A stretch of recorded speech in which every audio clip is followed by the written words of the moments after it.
Hey, I have had a lot of questions about how to grow an assertiveness without being controlling, without being mean, without having self confidence, and the fear of oscillating from more people pleasing or passive assertiveness or communication styles to a more assertive or direct communication style that feels completely unnatural and scary, as well as like just a little bit of how is this going to come across the other person? Are they going to be defensive? What is their response going to be to me? And so, first, I want to tell you that if that's you, you are not alone. And I have also struggled with that in my life quite a bit. Um, what I realized is that a lot of times we feel like just saying no, or I don't like that, or I disagree is rude or mean or somehow selfish. And the first thing we need to figure out is that that's not true. That by saying, no, I don't like that, I disagree, is actually a kind, direct thing to say to the other person that lets them get to know you, your boundaries, your likes, and your dislikes. As you can see, I added the aggressive versus assertive PowerPoint in the additional resources. That assertiveness both has a high concern for yourself and a high concern for the other person. So how do we know that balance or that line between moving into being more aggressive and forgetting the concern for the other? And I think that really comes into, do I allow the other person to respond? And do I listen when they respond to me in a way that doesn't get defensive? So I'm able to hold my ground and also listen to their perspective too. So that is one key. Another is asking questions. So I disagree because, what do you think about that? So inviting a conversation about something that you disagree with. Uh, Sometimes it's just saying, no, I am not going to have this conversation anymore, and I need to walk away. And later we'll come back when we're both better and we can both handle it a little bit more, because I really do care about this relationship and I want to avoid saying something that I would otherwise. Also, your communication doesn't happen in a vacuum. It's not just that one moment. It's the whole climate of your relationship, which we'll talk about later this semester. So if you think I'm going to have a hard conversation or this felt combative, invest in your relationship in positive ways in other aspects of your relationship. Have fun together, laugh together, talk about other things that bring you joy and are connective. That makes those conversations where you have to be more direct, where you have to be a little bit more critical, go over smoothly, and also shows the other person that you still care about them.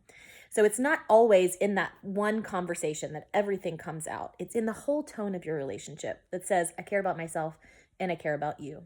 And hopefully the other person will reciprocate and also care about you and themselves. But we know that's not always true. Sometimes we interact with very passive people who don't tell you what they think. Sometimes we interact with very aggressive people who come at you all the time.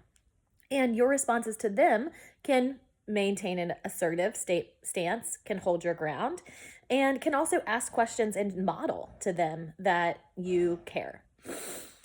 I'll give you one example of when I felt very proud of myself for growing in assertiveness.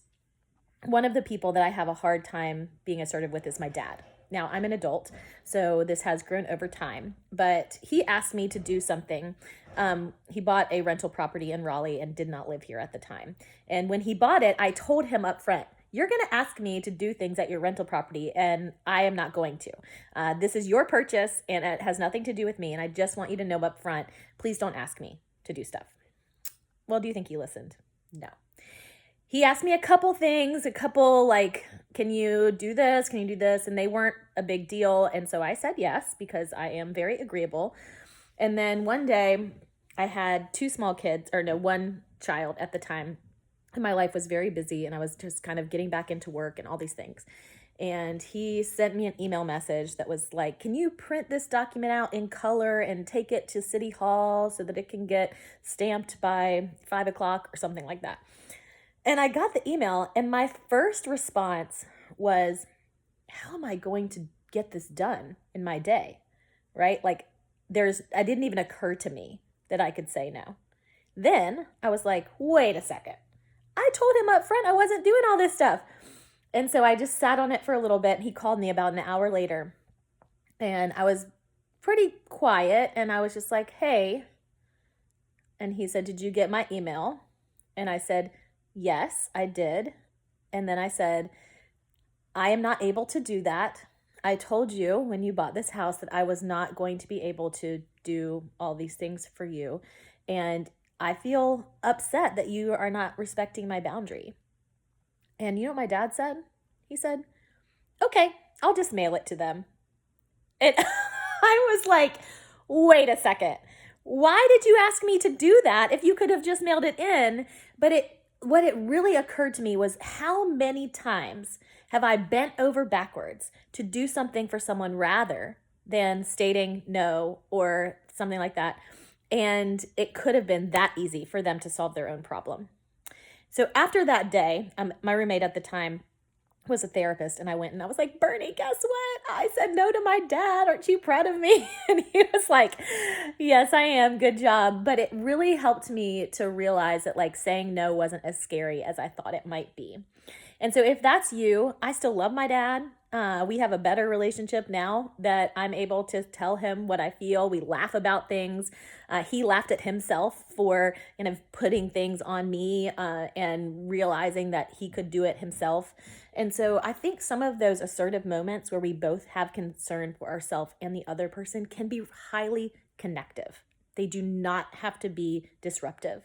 And I think that's sometimes our biggest fear. What if I tell my friends what I think? What if I disagree with them? Are they still going to like me?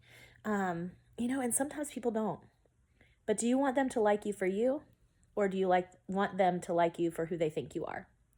I think that's a question that is really important to ask ourselves. And also ask ourselves, how do I really know the people that I'm talking to? And keep that level of wonder and curiosity in your relationship, which will help you to maintain openness as you share your opinion. Allow the other person to be another fallible human that is doing their best, as you are. Thanks.